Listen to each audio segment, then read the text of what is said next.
Puji Tuhan. Selamat pagi saudara sekalian. Kita memasuki masa new normal saat ini. Dan saya sudah khotbahkan tentang bagaimana sesungguhnya new normal versi Tuhan. Dan yang luar biasa adalah ketika Tuhan membawa kita ke dalam suatu kehidupan yang baru, satu kondisi new normal yang baru, tidak seperti dunia membawa kita masuk ke dalam new normal. Kita dimasukkan ke dalam new normal tanpa kemampuan apa-apa. Saudara tidak diberi kemampuan apa-apa oleh dunia ini. Saya rasa kalau saudara kemana-mana pergi memakai masker, saudara mencuci tangan saudara, atau memakai hand sanitizer, atau saudara juga menjaga jarak dengan yang lain, dan sebagainya, semua itu modal saudara. Kita yang beli masker, kita yang beli hand sanitizer, kita yang membeli semua peralatan untuk new normal. Kita sendiri yang mengadakannya, tapi berbeda dengan Tuhan. Kalau Tuhan membawa kita masuk dalam new normal, Tuhan menyediakan sesuatu yang benar-benar membuat kita masuk ke dalam kondisi yang baru, yang akhirnya menjadi kondisi normal buat kita. Justru yang tidak punya kondisi seperti ini, tidak normal. Itu sebabnya disebut dengan new normal. Normal yang baru. Normal yang dulu sudah kita tinggalkan. Sudah tidak bisa kita pakai. Tidak boleh bahkan kita pakai. Tapi sekarang kita masuk ke dalam normal yang baru. Jadi kondisi ini kondisi baru, tapi adalah kondisi yang justru harus menjadi kondisi normal bagi kita semua. Itulah prinsip dari new normal. Dan bagaimana Tuhan mempersiapkan kita untuk memasuki new normal versi Tuhan. Dia memperlengkapi kita, bukan kita memperlengkapi diri kita sendiri seperti new normal yang kita lakukan di dunia ini. Tapi Tuhan memperlengkapi kita. Mari kita buka Yeskiel. Kitab Yeskiel 36 ayat 26 dan 27. Yeskiel 36 ayat 26 dan 27. Kamu akan kuberikan hati yang baru dan roh yang baru di dalam batinmu, dan aku akan menjauhkan dari tubuhmu hati yang keras dan kuberikan kepadamu hati yang taat. Rohku akan kuberikan diam di dalam batinmu, dan aku akan membuat kamu hidup menurut segala ketetapanku dan tetap berpegang pada peraturan-peraturanku dan melakukannya. Inilah new normal versi Tuhan. Tuhan tidak menyuruh kita pakai modal kita sendiri. Tetapi Tuhan memperlengkapi saudara dan saya untuk memasuki satu kehidupan versi yang baru yang harus menjadi kehidupan normal bagi kita. Bukan sesuatu yang, oh ini satu kehidupan yang istimewa atau kehidupan yang spesial dan sebagainya, bukan. Tapi harus menjadi kehidupan normal bagi kita. Dikatakan di sana pada ayat 26, kamu akan kuberikan hati yang baru. Saudara kalau pakai masker, jangan lupa maskernya mesti dicuci kalau yang kain. Kalau yang maskernya yang sekali pakai ya harus dibuang. Pakai masker yang baru. Dan itu kita beli sendiri. Kita dapat sendiri. Tapi kalau ini Tuhan memberi bukan masker yang baru tapi hati yang baru. Kamu akan kuberikan hati yang baru dan roh yang baru di dalam batinmu. Kita sudah punya roh, tapi roh kita diperbarui. Kita sudah punya hati, tapi hati kita diperbarui. Dan aku akan menjauhkan dari tubuhmu hati yang keras. Biasanya kita keras hatinya. Kita kalau belum benar-benar terpaksa untuk nurut pada Tuhan, kita belum mau. Biasanya kita harus ditempeleng dulu, harus dihajar dulu, harus ketemu masalah dulu, ketemu musibah dulu, baru nurut kepada Tuhan, baru bertobat. Tapi sekarang enggak, kita diberi hati yang tidak keras. Menjauhkan dari tubuhmu hati yang keras. Dan kuberikan kepadamu hati yang taat. Ketika kita bertobat, kita mengalami satu kelahiran kembali, kelahiran baru di dalam Tuhan Yesus Kristus. Lalu kita mengalami kepenuhan Roh Kudus Tuhan. Ini adalah proses untuk mendapatkan hati yang baru. Untuk mendapatkan roh yang baru. Yaitu dikatakan di sini suatu hati yang taat. Sehingga kita perlu mengawalinya dengan bertobat. Bertobat itu menutup sama sekali, mengakhiri sama sekali hidup lama kita. Orang yang sudah bertobat tidak ingin kembali kepada model hidup yang lama. Orang yang sudah bertobat akan memasuki kelahiran baru, memasuki kehidupan baru, merupakan sebuah kejadian baru di dalam Tuhan Yesus. Dan orang ini dilengkapi dengan kepenuhan Roh Kudus. Sehingga dia dikatakan mempunyai hati yang baru. Mempunyai roh yang baru. Dikatakan tadi pada ayat 26, suatu hati yang taat. Hati ini adalah gambaran tempatnya pikiran kita. Saudara beri tanda dulu, Yeskiel 36, nanti kita kembali ke sana. Kita pindah dulu ke Markus 2 ayat 6 dan 8. Apa itu hati? Kadang-kadang kalau tidak jelas kita tidak bisa memahami sesungguhnya kata-kata yang seringkali dipakai. Hati adalah gambaran tempat pikiran kita. Markus 2 ayat 6 dan 8. Markus 2 ayat 6 dan 8. Tetapi di situ ada juga duduk beberapa ahli Taurat. Mereka berpikir dalam hatinya. Tetapi Yesus segera mengetahui dalam hatinya bahwa mereka berpikir demikian, lalu ia berkata kepada mereka, "Mengapa kamu berpikir begitu dalam hatimu?" Sehingga ketika dipakai kata hati, itu sesungguhnya berbicara tentang tempat berpikir. Berpikir di dalam hatinya. Dikatakan di sana tadi pada ayat 6, pada Markus 2 ayat 6 dikatakan di sana, bahwa mereka ini berpikir dalam hatinya. Begitu juga dikatakan pada ayat 8. They were thinking in their heart. Jadi benar-benar hati adalah tempat dari pikiran. Tapi hati adalah tempat bagi pikiran, bukan hanya pikiran. Hati juga tempat dari perasaan. Lukas 24 ayat 32. Lukas 24 ayat 32. Lukas 24 ayat 32. Kata mereka seorang kepada yang lain, "Bukankah hati kita berkobar-kobar ketika ia berbicara dengan kita di tengah jalan dan ketika ia menerangkan kitab suci kepada kita?" Dalam New International Version dikatakan hearts burning. Jadi hatinya. Ada satu perasaan.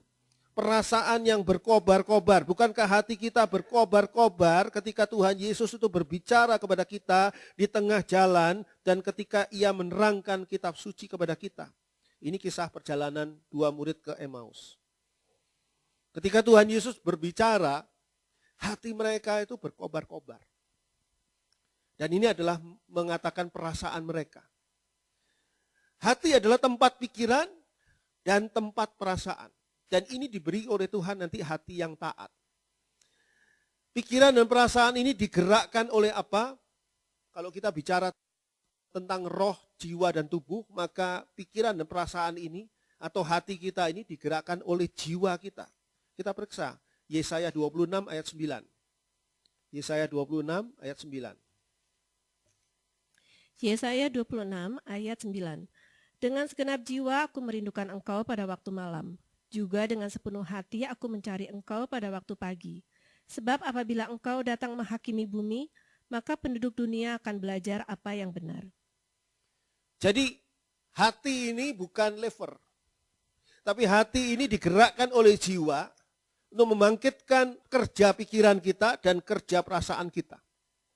Dan inilah yang dikatakan oleh Tuhan. Tuhan akan memberikan kepada kita hati yang taat. Kalau saudara hari ini belum memiliki hati yang taat, berarti ada fasilitas dari Tuhan yang belum saudara ambil. Kenapa? Sebab Tuhan berjanji pada Yeskiel tadi yang sudah kita baca ayat 26, "Kamu akan kuberikan hati yang baru dan roh yang baru di dalam batinmu dan aku akan menjauhkan dari tubuhmu hati yang keras dan kuberikan kepadamu hati yang taat." Jadi periksa dulu, apakah saudara sudah memiliki hati yang taat atau belum? Kalau belum, fasilitas itu ada dan tinggal saudara ambil. Kalau tidak mau diambil, berarti saudara belum masuk new normal versi Tuhan. Kalau saudara mau masuk new normal versi Tuhan, ambillah fasilitas yang Tuhan beri. Sebab apa? Sebab kita tidak mampu masuk ke dalam new normal versi Tuhan kalau bukan Tuhan memperlengkapi kita dengan berbagai macam hal yang tadi sudah dikatakan pada ayat 26. Ayat 27 dari Yeskiel 36. Rohku akan kuberikan diam di dalam batinmu.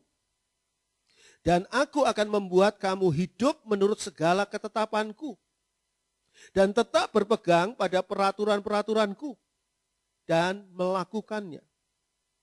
Tuhan tidak menghendaki saudara ini diambil hatinya lalu diganti dengan mesin. Sehingga saudara menjadi robot. Ya, robot setengah manusia. Dulu ada film Robocop setengah manusia ya, robot iya, manusia iya. Lalu saudara menjadi robot yang bisa diprogram.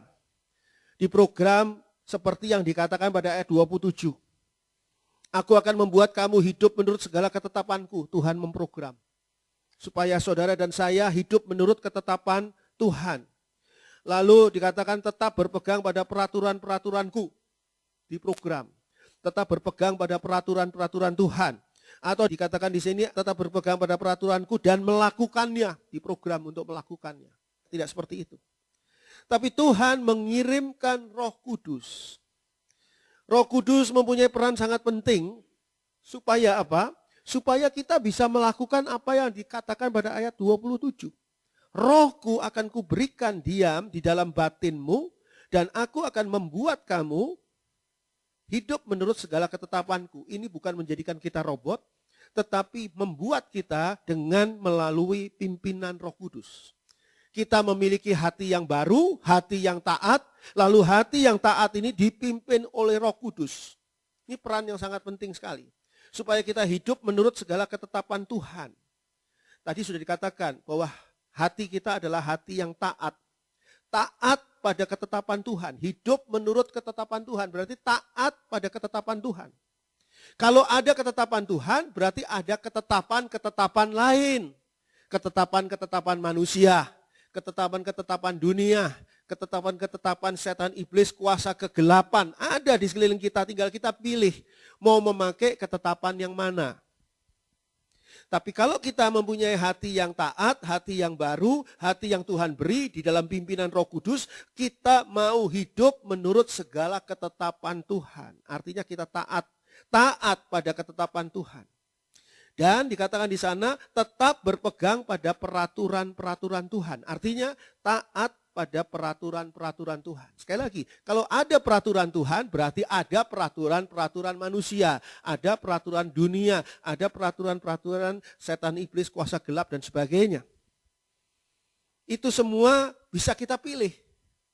Kita bukan robot, kita bisa memilih. Kita mau mengikuti peraturan yang mana. Kalau kita sudah punya hati yang taat, harusnya kita taat pada ketetapan Tuhan. Tuhan menetapkan dan kita taat. Itu ketetapan Tuhan. Tuhan menetapkan kita dan kita taat. Tuhan menetapkan kita pada hari ini seperti ini, kita taat. Tuhan menetapkan kita, masa depan kita akan menjadi begini, kita taat. Itu hati yang baru. Dan berpegang pada peraturan Tuhan. Tuhan mengatur kita. Kamu harus begini. Kamu harus begitu. Kita tidak bertanya, Tuhan kenapa kok harus begini? Kenapa Tuhan peraturannya begini? Kenapa kok tidak diubah aja Tuhan? Supaya begini peraturannya. Oh tidak. Begitu Tuhan memberikan peraturan, kita taat. Dikatakan pada ayat 27, dan melakukannya.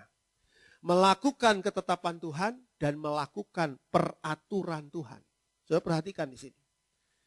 New normal bagi kita adalah memiliki hati yang taat. Taat untuk apa? Taat untuk melakukan semua ketetapan Tuhan. Taat untuk tetap berada pada ketetapan Tuhan. Taat untuk berpegang, mengikuti, berjalan pada peraturan-peraturan Tuhan. Di atas semua peraturan yang lain, di atas semua ketetapan yang lain, Tuhan yang kita taati. Itu namanya new normal bagi saudara dan saya. Karena kita memiliki hati yang taat disertai dengan pimpinan Roh Kudus. Hal ini penting sekali karena dunia ini memasuki era akhir zaman. Kita sudah tahu. Dan akhir zaman ini sudah dimulai dari sejak Tuhan Yesus datang ke dunia dan dikatakan bahwa kerajaan surga sudah dekat. Nah, sekarang sudah 2000 tahun berjalan, maka akhir zaman ini sudah memasuki masa-masa era yang terakhir. Jadi kalau kita saat ini tidak taat kepada ketetapan Tuhan, tidak taat pada peraturan Tuhan, tidak punya waktu lagi bagi kita untuk memperbaiki diri. Kita sudah bertobat, sudah lahir baru, sudah diurapi dengan Roh Kudus. Roh Kudus sudah diberikan kepada kita. Tapi kalau kita tidak mau melakukan, mewujudkan ketaatan itu, maka kita tidak punya waktu lagi untuk memperbaiki hidup kita. Kita akan meninggalkan dunia ini dalam kondisi yang sangat salah, sangat parah, sangat hancur. Apa sebabnya? Karena tidak mengikuti, tidak taat pada ketetapan Tuhan, dan tidak taat pada peraturan yang Tuhan beri. Ingat-ingat lagi, ketika Adam dan Hawa ditempatkan Tuhan di Taman Eden, ada jutaan tahun mereka tinggal di situ dan tidak menjadi tua dan tidak menjadi mati. Tapi ketika mereka melanggar ketetapan Tuhan, jangan kamu makan buah pohon ini, ternyata mereka memakannya. Mereka melanggar akan peraturan Tuhan. Tuhan katakan siapa yang memakannya akan mati. Mereka langgar peraturan itu, maka mereka terusir dari Taman Eden. Dan terusir dari Taman Eden untuk sampai kapan? Sampai selamanya.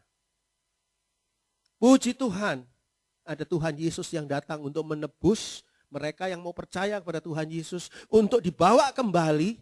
Hari ini juga engkau dan aku bersama-sama di Taman Firdaus. Itu karena belas kasihan kemurahan Tuhan Yesus. Tapi sesungguhnya terbuangnya itu selama-lamanya. Jadi kalau kita lihat di sini, kalau sekarang kita tidak mau taat pada dua hal, ketetapan dan peraturan Tuhan. Ketetapan dan peraturan Tuhan. Kita tidak mau taat pada dua hal ini, maka kita akan mengakhiri hidup kita di dalam bencana yang besar, yaitu bencana pemberontakan kepada Allah. Begitulah kisahnya Adam dan Hawa mengakhiri kisah indah mereka selama di Taman Eden. Boleh jadi hari ini kita diberkati Tuhan.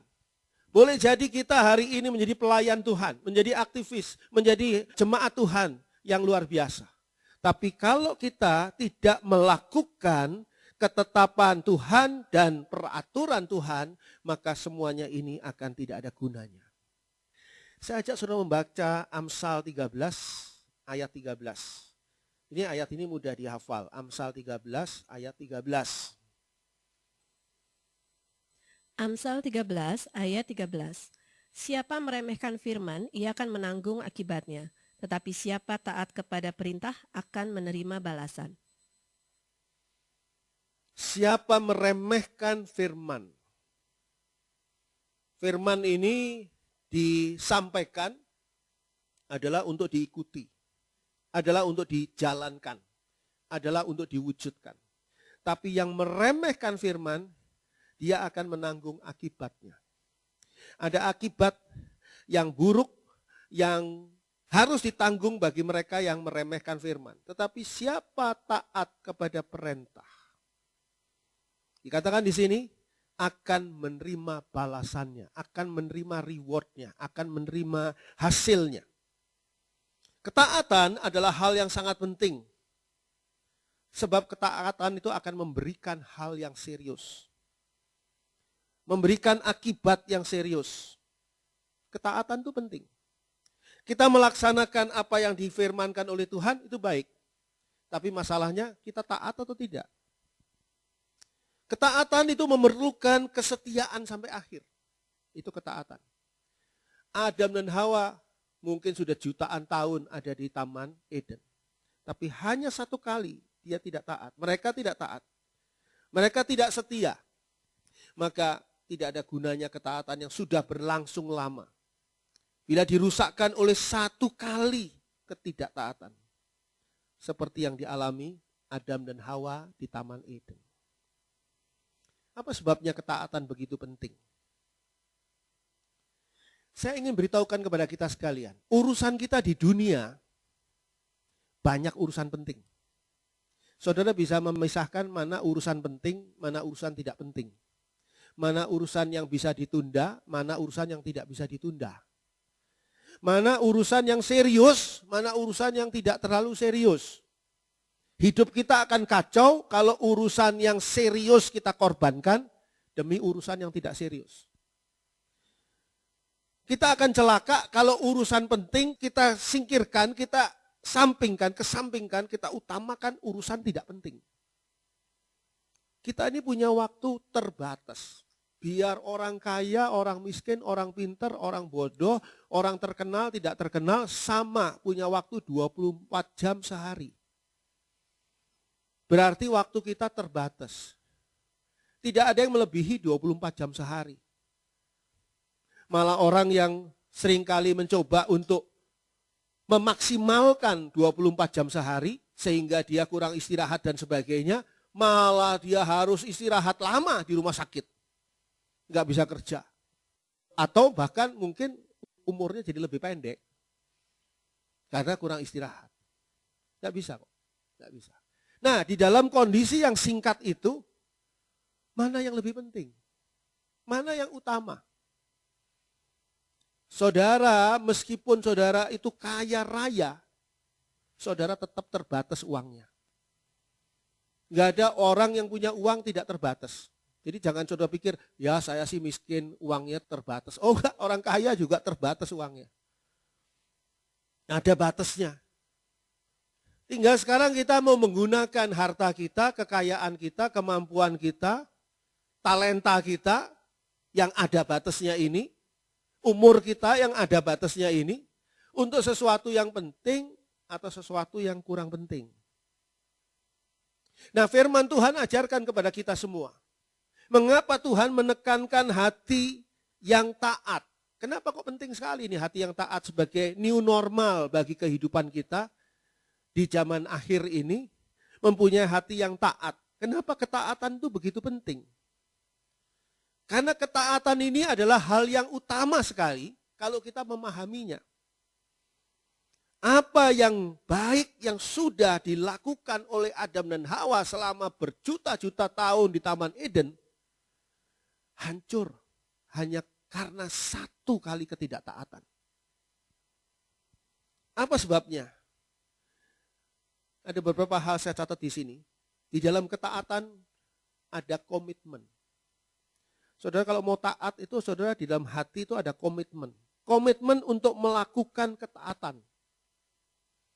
Saudara mengambil keputusan dalam hati saudara.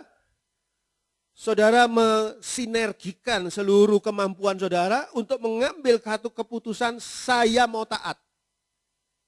Baru saudara bisa taat. Komitmen.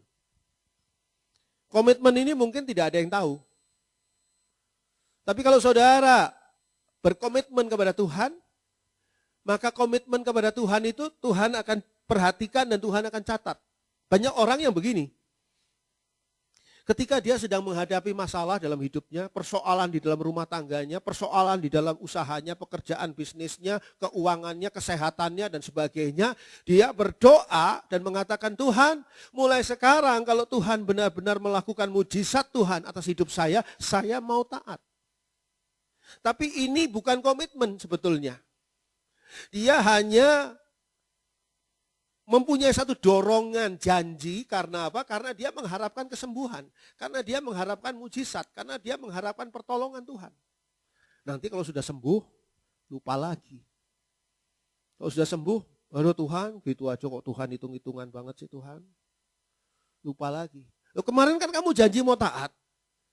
Kamu berkomitmen mau taat. Ya Tuhan, tapi ya gimana Tuhan? Oh, saya ini masih manusia loh Tuhan, belum malaikat. Nggak akan pernah kita jadi malaikat. Komitmen ini penting untuk melakukan ketaatan. Coba kita buka 2 Tawarikh 34 ayat 31. Hari ini mungkin saya ingin mengajak saudara membuka Alkitab agak banyak ya. 2 Tawarikh 34 ayat 31. 2 Tawarikh 34 ayat 31. Sesudah itu berdirilah raja pada tempatnya dan diikatnyalah perjanjian di hadapan Tuhan untuk hidup dengan mengikuti Tuhan dan tetap menuruti perintah-perintahnya, peraturan-peraturannya, dan ketetapannya dengan segenap hatinya dan dengan segenap jiwanya, dan untuk melakukan perkataan perjanjian yang tertulis dalam kitab itu. Ini adalah kisahnya Raja Yosia. Punya nama Yosia agak berat loh. Soalnya harus taat sama Tuhan. Nggak boleh main-main. Raja Yosia ini dikatakan pada ayat 31, dia berdiri pada tempatnya dan diikatnyalah perjanjian di hadapan Tuhan untuk hidup dengan mengikuti Tuhan. Itu adalah komitmen. Dia belum tahu masa depannya bagaimana, dia belum tahu akan berhadapan dengan apa, tapi dia sudah punya komitmen akan hidup mengikuti Tuhan dan tetap menuruti perintah-perintahnya, peraturan-peraturannya, dan ketetapan-ketetapannya dengan segenap hatinya dan dengan segenap jiwanya untuk melakukan perkataan perjanjian yang tertulis dalam kitab itu. Kitab itu maksudnya Taurat. Jadi kalau kita lihat di sini, harus dimulai dengan komitmen. Ketaatan harus dimulai dengan komitmen. Saya mau taat. Sehingga Raja Yosia ini berdiri di sana dan dia mengucapkannya, mengikrarkannya, komitmennya. Dia belum tahu, mungkin saja, besoknya mungkin saja, setelah komitmen begitu, besoknya meninggal dunia. Ya sudah, nggak umur panjang memang. Tapi bisa juga setelah mengucapkan kata-kata itu dia masih panjang umur. Dia masih panjang umur, dia masih melewati berbagai macam persoalan. Dia masih melewati berbagai macam tantangan. Yang bisa menggoyahkan ketaatannya dia pada Tuhan sebetulnya. Tapi sudah diikat dulu di awal, komitmen. Komitmen untuk taat. Saudara perlu hari ini, pagi ini, kalau saudara belum menjadi orang yang mempunyai hati yang taat, saudara mengucapkan komitmen. Nanti kita akan perjamuan kudus. Saudara setelah selesai perjamuan kudus, saudara bisa mengatakan pada Tuhan mulai dari hari ini, seperti ini. Aku berjanji untuk hidup mengikuti Tuhan dan tetap menuruti perintah-perintah Tuhan, peraturan-peraturan Tuhan dan ketetapan Tuhan dengan segenap hatiku, dengan segenap jiwaku untuk melakukan perkataan perjanjian yang tertulis di dalam Alkitab. Sudah bisa ucapkan itu. Saya mau taat kepada Tuhan. Itu komitmen. Dan komitmen itu mengikat saudara untuk selalu hidup dalam ketaatan. Kadang-kadang banyak pilihan, ini yang mengucapkan raja. Tapi ada juga pilihan-pilihan yang dimana rakyat banyak belum tentu sesuai dengan, atau orang banyak, masyarakat belum tentu sesuai dengan apa yang menjadi pikiran dan pilihan hati kita. Mari kita baca Yosua 24 ayat 15. Coba kita lihat bagaimana sikap Yosua ketika Yosua sudah selesai menghantarkan bangsa Israel masuk ke Kanaan dan sudah membagikan tanah-tanahnya dan sudah selesailah tugas Yosua. Yosua sudah tidak populer lagi. Dan bangsa Israel ini bangsa yang keras tengkuk, keras hati. Mau-maunya sendiri, ngotot, ngeyel. Itu semua kumpul, orang-orang kayak gitu kumpul di bangsa Israel ini. Dan apa yang dikatakan Yosua 24 ayat 15? Yosua 24 ayat 15. Tetapi jika kamu anggap tidak baik untuk beribadah kepada Tuhan, pilihlah pada hari ini kepada siapa kamu akan beribadah. Allah yang kepadanya nenek moyangmu beribadah di seberang sungai Efrat, atau Allah orang Amori yang negerinya kamu diami ini, tetapi aku dan seisi rumahku kami akan beribadah kepada Tuhan. Yosua sudah tidak bisa lagi maksa bangsa Israel. Kamu harus menyembah Tuhan. Oh, Yosua bukan raja. Kalau raja Yosia tadi bisa, karena dia raja. Ini Yosua bukan raja. Dia selesai tugasnya. Jadi singkat kata apa yang dikatakan oleh Yosua pada Yosua 24 ayat 15, silahkan kalian mau menyembah kepada siapa. Dalam bahasa aslinya, mboh karepmu mau nyembah sama siapa gitu. Terserah, masa bodoh. Udah rasanya kesel ini Yosua. Udahlah, gak tahulah terserah kamu lah. Saya gak mau debat, saya gak mau eyel-eyelan, saya gak mau. Udah, kata Yosua, saya sudah tua, udahlah. Terserah kamu, Kamu mau apa? Mau jungkir balik, mau nyembah berhala, mau nyembah dewa mana, terserah kamu. Tapi Yosua punya komitmen. Tetapi aku dan seisi rumahku, kami akan beribadah kepada Tuhan. Apapun yang akan terjadi di depan, saya belum tahu. Tapi yang saya tahu adalah saya hari ini mengambil komitmen untuk tetap beribadah kepada Tuhan yang disembah oleh Abraham, Ishak, dan Yakub. Itu namanya komitmen. Dan komitmen itu mengawali ketaatan. Saudara tidak akan taat kalau tidak mengawalinya dengan komitmen. Seperti Yosua. Dan komitmen itu harus saudara ambil secara pribadi. Bukan ikut-ikutan. Boleh jadi seluruh keluarga saudara, teman-teman saudara adalah orang-orang yang tidak takut Tuhan. Tidak peduli kepada Tuhan. Tidak percaya pada Tuhan Yesus. Boleh jadi. Mereka semua sudah berkali-kali diinjili, tetap saja mereka keras hati. Ya sudahlah, biarkan. Tapi saya akan hidup berpegang kepada firman Tuhan. Berpegang kepada ketetapan Tuhan dan peraturan Tuhan. Saya akan taat pada ketetapan Tuhan dan peraturan Tuhan. Pertama adalah komitmen. Setelah komitmen, apa yang ada di dalam ketaatan? Yang ada di dalam ketaatan adalah kepatuhan. Di dalam ketaatan itu ada ketundukan. Ketika saudara taat, maka saudara sudah menundukkan diri saudara. Manusia ini punya ego. Dan egonya itu mementingkan diri sendiri dan berorientasi. Kadang-kadang egosentris, berorientasi pada dirinya sendiri, itu sangat kuat. Sehingga tanpa sadar, ego.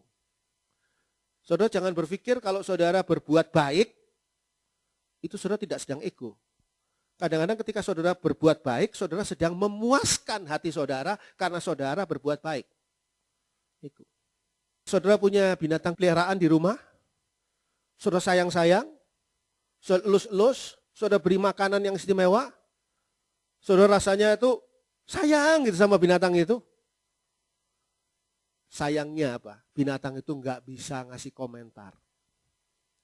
Burhan saya di rumah, kalau saya tanya, burung hantu maksudnya.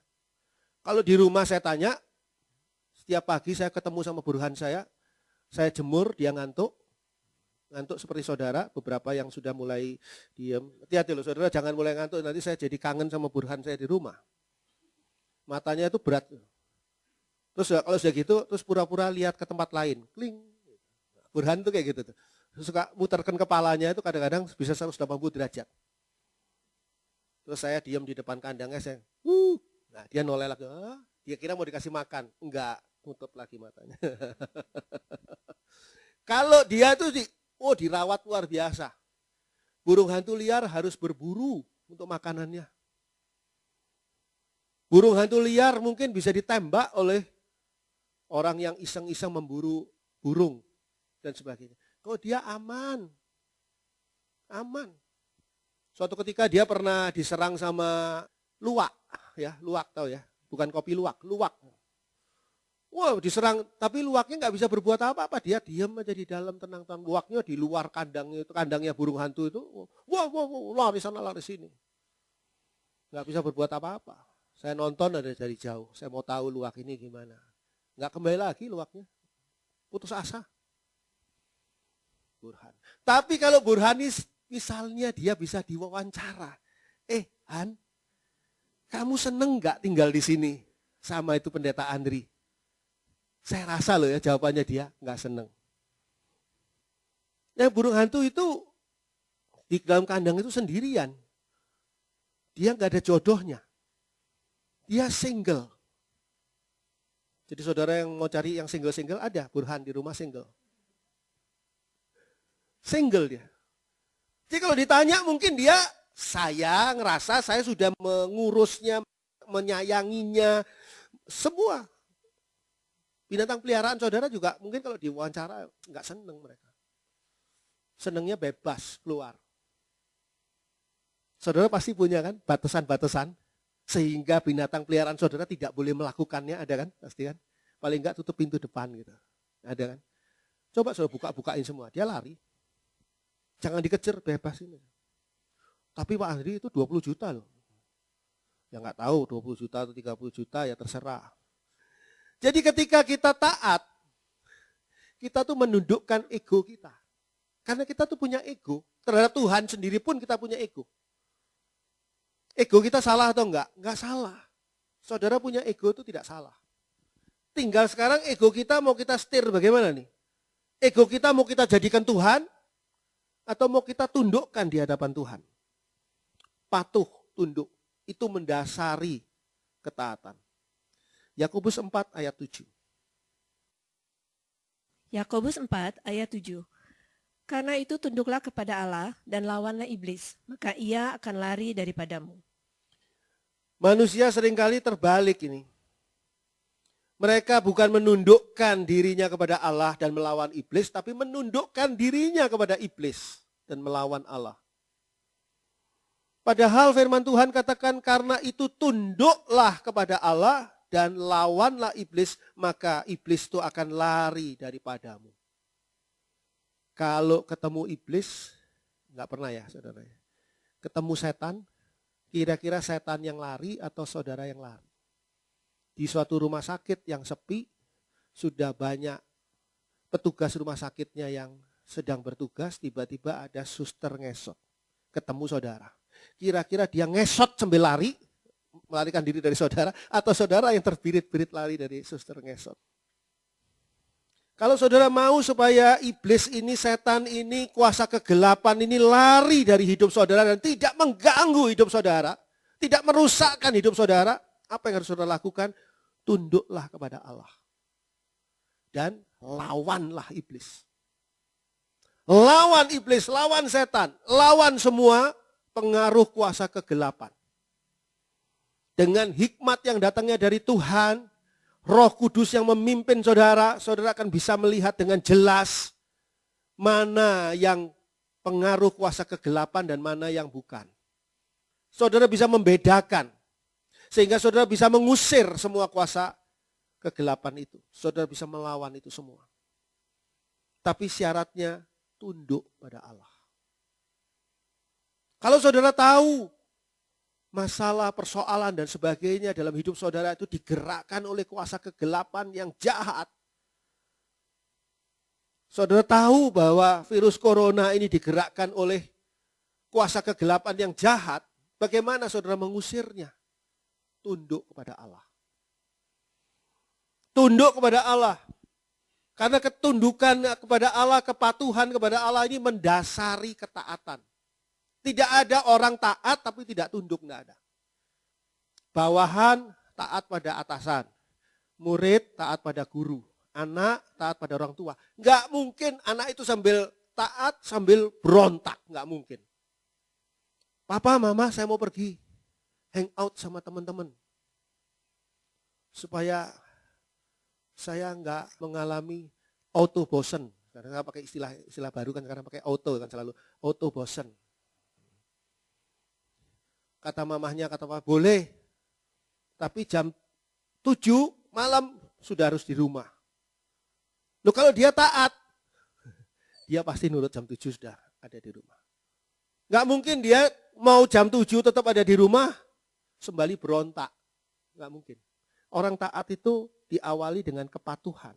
Mendasari ketaatan adalah kepatuhan, ketundukan. Begitu juga kepada Allah. Tidak semua hal yang kita inginkan loh, itu diberikan Allah kepada kita. Kadang-kadang apa yang kita doakan, itu Tuhan tidak kabulkan. Walaupun Tuhan mengabulkan sesuatu yang jauh lebih besar, jauh lebih baik dibandingkan dengan apa yang kita minta dalam doa kita. Tapi kan kita, ego kita kan pengennya itu. Pengennya ya itu. Pengennya Lazarus itu sembuh, enggak mati. Kok Tuhan enggak nyembuhkan Lazarus? Gimana sih? Karena Tuhan mau membangkitkan Lazarus. Itu yang enggak terpikir oleh kita. Seringkali apa yang menjadi langkah Tuhan ke depan itu enggak terpikir oleh kita. Kita sudah ngomel sekarang. Ini kok Tuhan enggak kabulkan sih doa saya ini? Tuhan itu pasti mengabulkan doa anak-anaknya. Saya beri jaminan pada saudara, Tuhan pasti mengabulkan doa anak-anaknya. Tapi gak harus seperti yang kita minta. Dikabulkannya yang jauh lebih baik dari itu.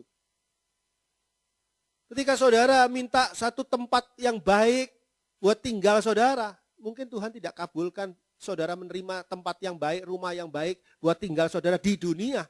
Karena ketika saudara meninggal dunia, nanti anak-anak saudara berkelahi untuk merebutkan rumah itu. Jadi Tuhan menyiapkannya di mana? Di surga. Yang jauh lebih baik. Yang tidak mungkin diklaim oleh apapun juga. Tidak mungkin sertifikatnya double. Kalau di dunia saudara beli rumah bisa sertifikat double. Hati-hati. Dan saudara akhirnya bisa berperkara dengan orang itu. Capek hidup saudara. Akhirnya menang sih, tapi capek. Tapi kalau di dalam surga, tempat yang sungguh indah. Jadi kita seringkali tidak terfikirkan hal itu. Di dalam ketaatan ada komitmen untuk melakukan ketaatan. Yang kedua ada kepatuhan atau ketundukan. Yang ketiga, di dalam ketaatan itu ada kesetiaan. Orang yang taat itu sekaligus dia itu setia dengan apa yang dijanjikannya atau ditaatinya. Setia di dalam menjalani ketaatan. Kesetiaan. Kesetiaan ini akan terbit sendiri atau terbina sendiri atau terjadi sendiri ketika saudara taat. Setia. Coba kita buka 1 Tesalonika 5 ayat 24. 1 Tesalonika 5 ayat 24. 1 Tesalonika 5 ayat 24. Ia yang memanggil kamu adalah setia, ia juga akan menggenapinya. Kesetiaan ini diajarkan oleh bagaimana Tuhan setia kepada kita. Dikatakan di sini, ia yang memanggil kamu adalah setia. Ia juga akan menggenapinya. Jadi bayangkan saudara ya, Allah yang maha kuasa, yang tidak takut kepada siapapun. Allah itu tidak tunduk pada siapapun. Tapi dia tetap taat kepada firman yang sudah disampaikannya. Dia tetap tunduk pada firman yang sudah disampaikannya. Kalau kepada saudara dan saya dijanjikan surga, dan itu belum terjadi hari ini, maka nggak usah kita khawatir. Karena Allah yang maha kuasa itu tunduk kepada firman-Nya sendiri. Tunduk kepada apa yang dikatakannya, taat kepada apa yang dikatakannya. Sehingga dikatakan di sini, ia yang memanggil kamu adalah setia. Kesetiaan Allah itu tidak perlu diragukan. Ia juga akan menggenapinya. Pasti.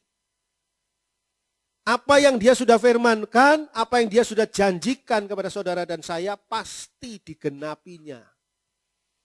Karena apa? Karena Allah itu setia. Allah itu bisa saja tidak setia loh. Karena Allah itu maha kuasa. Suka-sukanya Allah, mau gimana terserah. Nggak ada yang bisa mempersalahkan. Seandainya Allah salah juga nggak ada yang bisa menghukum Allah. Maha kuasa dia.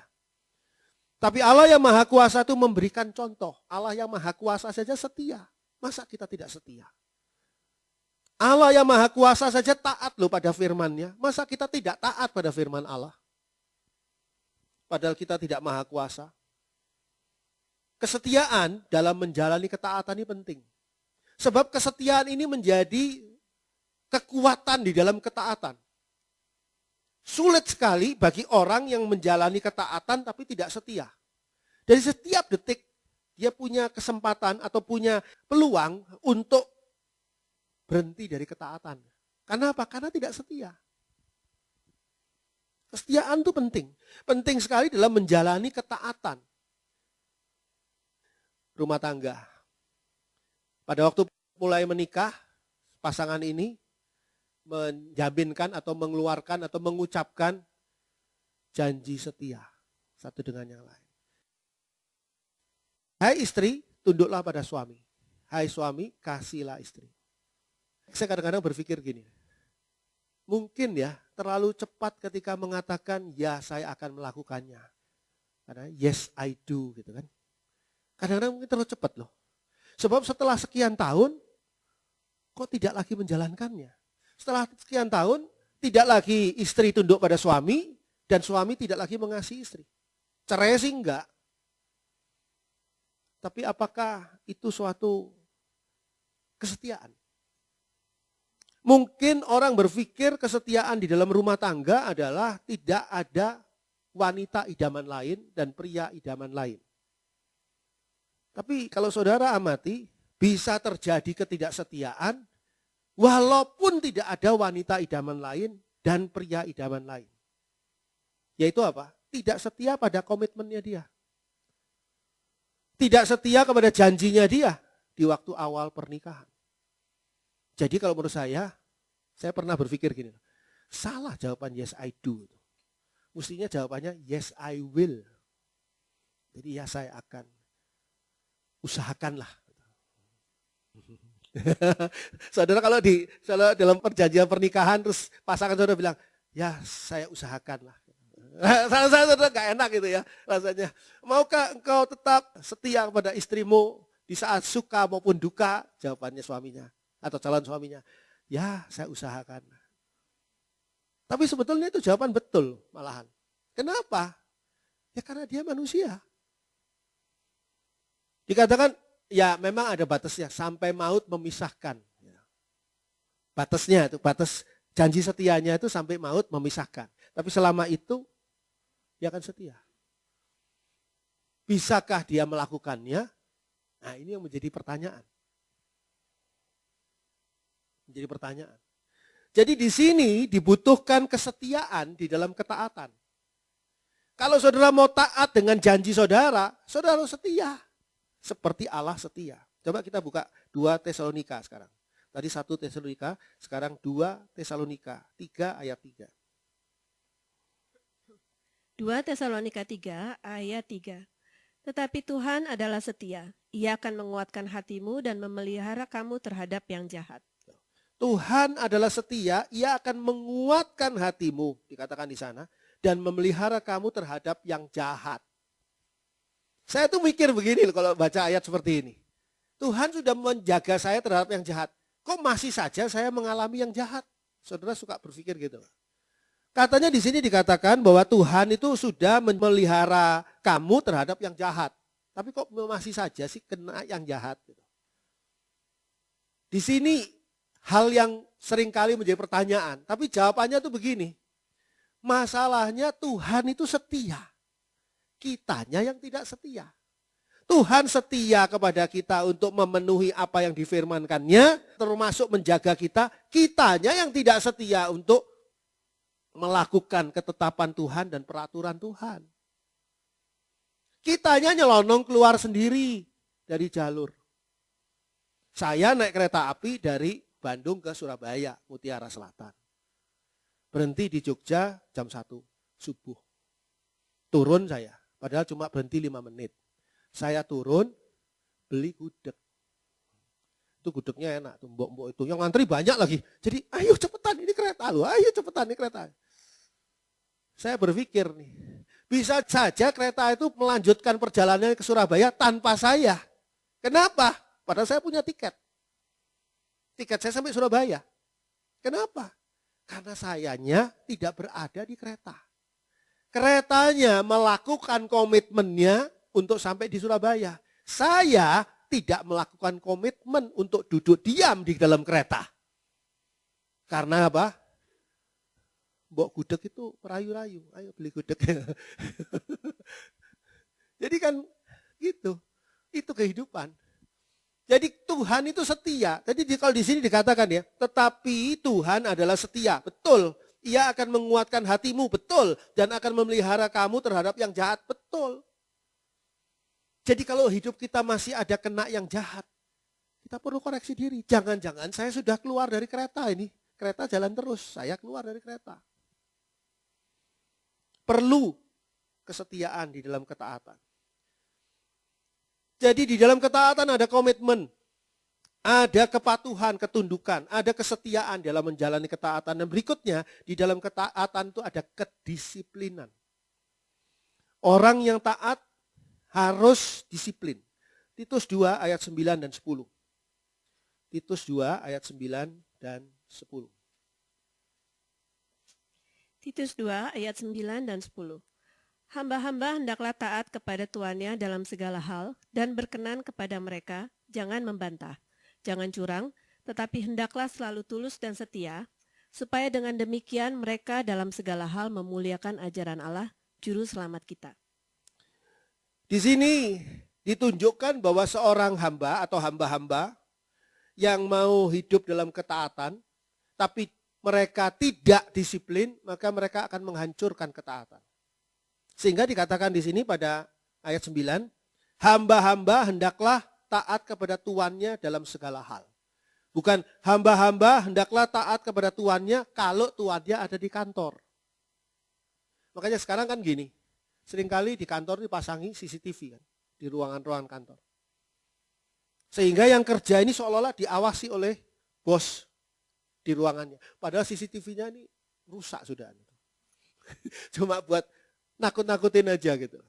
Tapi kalau suatu hari saudara mikir ya, wah khotbahnya Pak Andri benar tuh. CCTV itu pasti rusak. Terus saudara mengejek-ejek si bos saudara melalui CCTV itu. Gitu. Ternyata CCTV-nya sudah diperbaiki kemarin. Jadi jangan. Kenapa sih harus diawasi? Kenapa harus diawasi? Karena seringkali kita tuh tidak disiplin. Disiplin itu sebetulnya menindak diri sendiri. Tidak ada yang tahu. Tapi menindak diri sendiri. Kamu harus begini. Itu ketaatan. Hidup dalam ketaatan membutuhkan kedisiplinan. Kalau tidak, wah, peluang untuk tidak taatnya besar. Saudara kan sudah banyak dengar firman Tuhan. Sekarang gilirannya saudara taat. Karena diberi hati yang taat. Ini new normal. New normal bagi kita tuh hati yang taat. Datangnya dari Tuhan. Sehingga orang yang masih Kristen tapi hidupnya tidak taat pada Tuhan, tidak taat pada peraturan Tuhan, tidak taat kepada perintah Tuhan, ketetapan Tuhan. Sesungguhnya dia masih hidup lama, belum new normal. Disiplin, disiplin dalam kehidupan. Jadi tahu bahwa saya ini adalah seorang hamba Tuhan. Saya ini seorang jemaat Tuhan. Saya ini seorang murid Kristus. Efesus 6 ayat 5 sampai 7. Hari ini saya hadiahi saudara banyak ayat. Efesus 6 ayat 5 sampai 7. Efesus 6 ayat 5 sampai 7. Hai hamba-hamba, taatilah Tuhanmu yang di dunia dengan takut dan gentar, dan dengan tulus hati sama seperti kamu taat kepada Kristus. Jangan hanya di hadapan mereka saja untuk menyenangkan hati orang, tetapi sebagai hamba-hamba Kristus yang dengan segenap hati melakukan kehendak Allah, dan yang dengan rela menjalankan pelayanannya seperti orang-orang yang melayani Tuhan dan bukan manusia. Jadi jelas di sini ya, ketaatan itu membutuhkan kedisiplinan. Dikatakan di sini jangan hanya untuk menyenangkan hati mereka. Tapi kita perlu Tuhan melihat ketaatan ini dan Tuhan menghargai. Itu sebabnya Tuhan Yesus di dalam pelayanannya di muka bumi sampai dia naik ke surga. Dia itu taat, bahkan sampai mati di atas kayu salib. Dia tuh menjalankan ketaatan, kedisiplinan dalam dirinya dia karena dia tahu. Dia ditugasi oleh Allah datang ke dunia ini untuk apa? Dan dia disiplin untuk berada di dalam tugasnya itu. Tidak ada yang mengatur, dia sendiri mengatur. Itu kedisiplinan. Kalau saudara disiplin pada diri saudara sendiri, saudara akan menjaga ketaatan saudara dengan baik. Tapi kalau saudara tidak disiplin pada diri saudara sendiri, itu celah yang luar biasa. Kuasa kegelapan tuh ingin kalau kita tuh tidak taat. Ketika kita tidak taat, kita akan melukai hati Tuhan. Saudara tidak taat kepada orang tua saudara, kepada mama saudara, kepada papa saudara, melukai hati mereka. Dan mencelakai hidup saudara karena mereka punya satu arahan yang baik. Di dalam ketaatan, tadi saya sudah katakan, pertama adalah harus ada komitmen. Kedua, di dalam ketaatan ada kepatuhan. Di dalam ketaatan ada kesetiaan. Di dalam ketaatan ada kedisiplinan. Terakhir, di dalam ketaatan harus ada keberanian. Keberanian untuk menanggung risiko karena ketaatan itu. Saya beritahu pada saudara, ketaatan itu mengandung risiko. Kalau saudara tidak berani menanggung risiko dari ketaatan itu, hancur ketaatan saudara.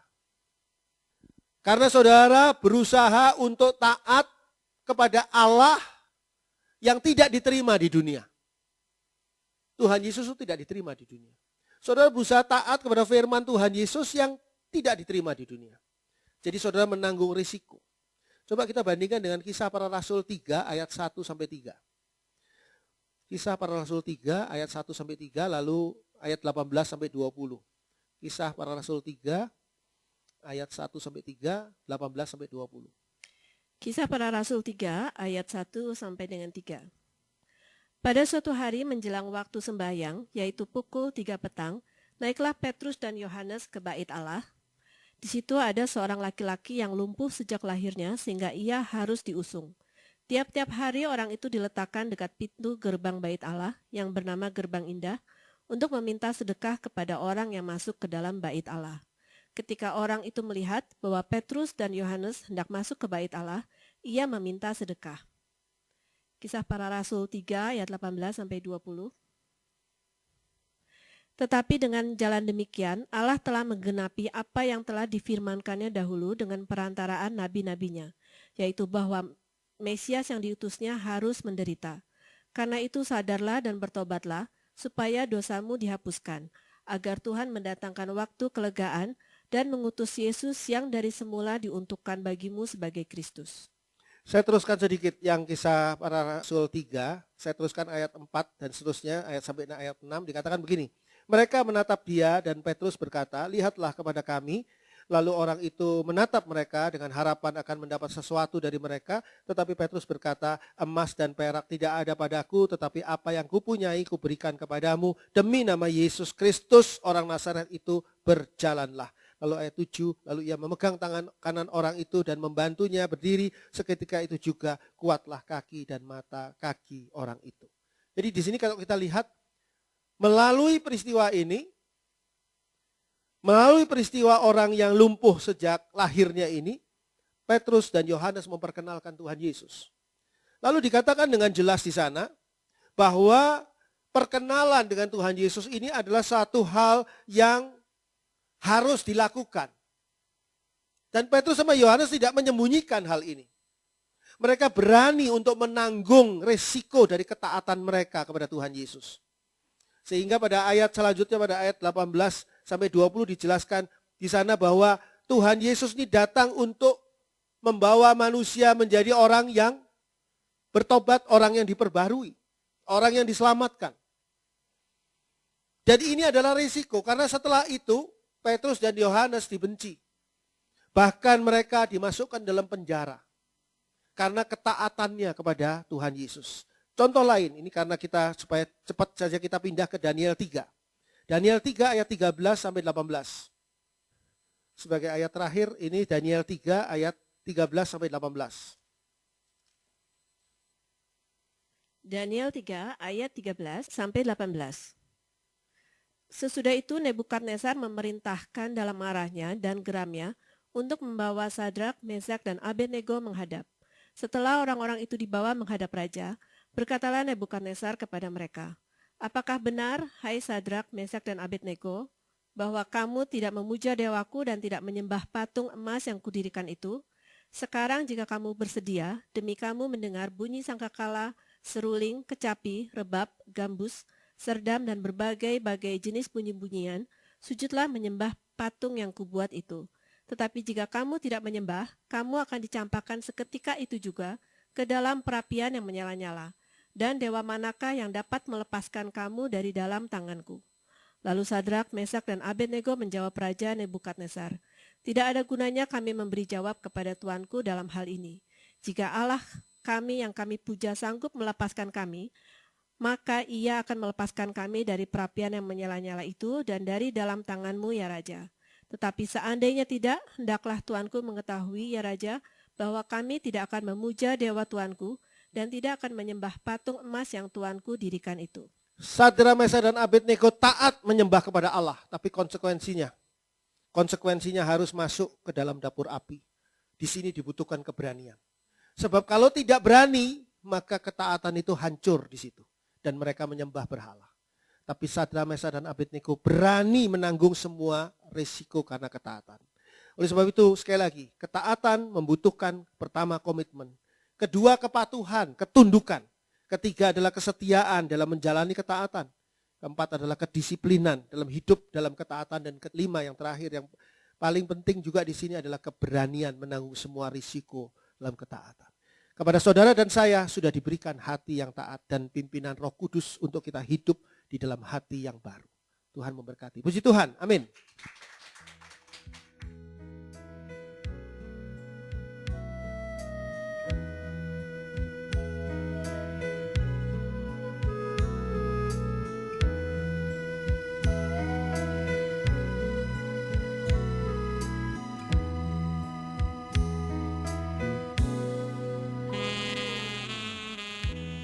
Bapa di dalam surga, Bapa yang baik, Bapa yang membawa kami kepada new normal versi Allah, yaitu hidup yang benar-benar diperbarui di dalam Tuhan Yesus, memiliki hati yang baru, hati yang taat untuk melaksanakan semua ketetapan Allah, semua peraturan Allah, semua firman Allah. Tolong kami ya Bapa, melalui Roh Kudus yang sudah Kau kirimkan kepada kami, untuk kami betul-betul mewujudkan akan kehidupan baru di dalam Tuhan Yesus ini dengan hati yang baru. Dan biarlah Tuhan, kami siap untuk menyambut kedatangan Tuhan Yesus kembali yang tidak lama lagi. Sekarang Bapa dalam surga, ampuni semua dosa dan kesalahan kami. Sucikan kami di dalam darah Tuhan Yesus, dan jangan biarkan ada yang mengganggu dan menghalangi kami dalam menerima kuasa yang datangnya dari perjamuan kudus yang sebentar lagi akan kami terima. Biarlah Tuhan, perjamuan kudus ini memberi kepada kami satu kekuatan yang baru menghadapi hidup kami di dalam new normal versi Tuhan. Menjalani keadaan baru di tengah-tengah kehidupan kami di dunia ini, di kota Bandung ini. Karena kuasa-Mu Tuhan, karena kasih-Mu. Melalui perjamuan kudus tubuh Yesus dan darah Yesus, kami akan sanggup menjalani semuanya. Di dalam namalah Bapa, Putra, dan Roh Kudus, yaitu di dalam nama Tuhan Yesus Kristus. Turun kuasa Allah atas perjamuan kudus ini. Sehingga siapapun yang makan dan minum perjamuan kudus ini di dalam iman kepada Tuhan Yesus Kristus, maka kuasa Allah dari tempat yang maha tinggi akan menaunginya, akan memasukinya, akan menghidupinya dengan kondisi kuasa yang luar biasa yang datangnya dari Allah. Kami sambut perjamuan kudus ini ya Bapa di dalam iman kami. Dalam nama Tuhan Yesus, terpuji nama Allah. Haleluya. Amin. Puji Tuhan, silakan.